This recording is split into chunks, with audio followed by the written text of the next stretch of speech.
To ஈஸிஸ் Usha's recipe. அனைவருக்கும் வணக்கம். இன்றைக்கி ஹை ப்ரோட்டீன் ஃபைபர் கொலஸ்ட்ரால் கண்ட்ரோலுக்குள்ள டயட் பச்சை பயிரில் ஒரு இட்லி செய்ய போகிறோம். வாங்க பார்க்கலாம். இப்போ 200 கிராம் பச்சை பயிர் எடுத்திருக்கேன். 100 கிராம் வெள்ளை உளுந்து, ஒரு கைப்பிடி அளவு அவுள்.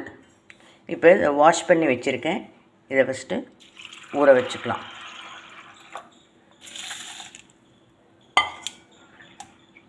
இது 8 மணி நேரம் ஊறணும். உளுந்து 8 மணி நேரம் வேண்டாம். இது உளுந்து உங்களுக்கு ஒரு 1/2 hour ஊறினா போதும். 8 மணி நேரம் ஊறிடுச்சு. நம்ம இதை மிக்ஸி ஜாரில் போட்டு அரைக்க போகிறோம்.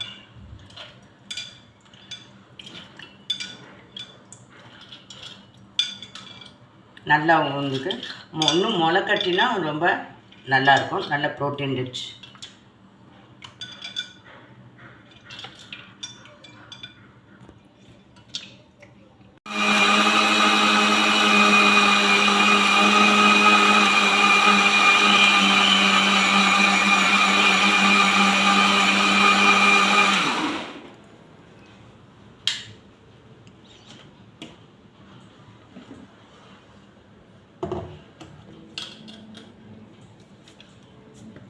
இன்னும் ஒரு ரொட்டேட் பண்ணிக்கலாம்.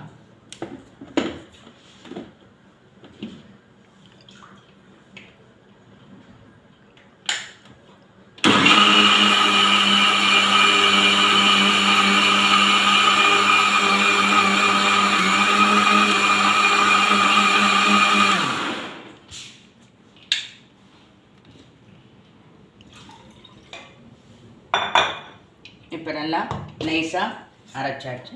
இதே மாதிரி ட்ரான்ஸ்ஃபர் பண்ணிக்கலாம். இப்போ 8 ஹவர்ஸில் மாவு நல்லா பொங்கிடுச்சு. இப்போ இதை இட்லி நான் ரெடி பண்ணி வச்சுருக்கேன். இந்த குழியில் இட்லி ஊற்றுவோம். வெயிட் லாஸுக்கு இது ரொம்ப அருமையாக இருக்கும். இந்த நைட்டு இது சாப்பிட்டிங்கன்னா நைட்டு மார்னிங் பிரேக்ஃபாஸ்ட்டும் சாப்பிட்லாம். நல்லா உள்ளபடி ஹெவி ப்ரோட்டீன் ரிச். கொலஸ்ட்ரால் கண்ட்ரோலுக்கு ரொம்ப இதுவாக இருக்குது. எனக்கு கொஞ்சம் கொலஸ்ட்ரால் ஜாஸ்தி இருந்தது. இந்த டயட் சாப்பிட்டு எனக்கு நல்லாவே கண்ட்ரோல் ஆயிடுச்சு. அதுக்காக தான் சரி உங்களுக்கும் இதை சொல்லலான்னு சொல்லிவிட்டு இது பண்ணுறோம். இப்போ அடுப்பில் இட்லி ஊற்றியாச்சு. ஒரு 7 மினிட்ஸில் பார்ப்போம். 7 மினிட்ஸ் ஆயிடுச்சு.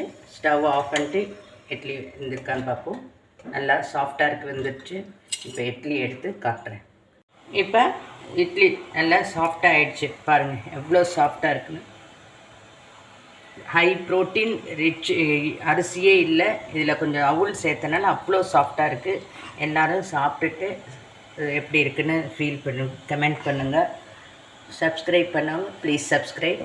தேங்க்யூ. நல்லா வதங்கிடுச்சு. இப்போ குயிக்காக பண்ணுறதுனால இதிலே போட்டுடலாம். அப்படியே ஒரு 2 பெரிய வெங்காயம்,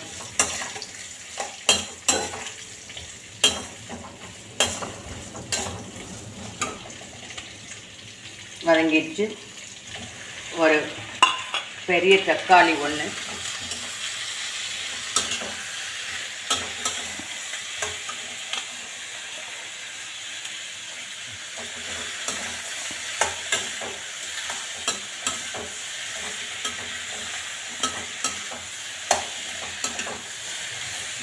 பூண்டு வேணுங்கிறவங்க இந்த இடத்துல பூண்டு போட்டுக்கலாம். பூண்டையும் போட்டு நல்லா வதங்கின அப்புறம் கருவேப்பிலை, மல்லி வாஷ் பண்ணி கட் பண்ணி வச்சுருக்கேன். ஒரு அரை மீடியம் சைஸ் மல்லி,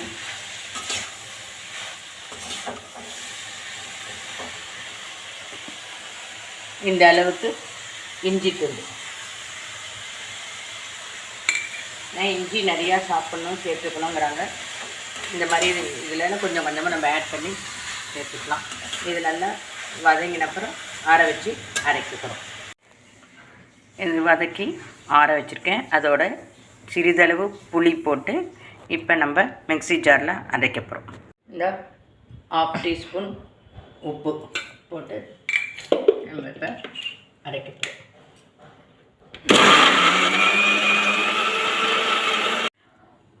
protein, fibre, weight loss, cholesterol control, அரிசி இல்லாத இட்லி ரெடி. சுவையான இட்லி சட்னி ரெடி.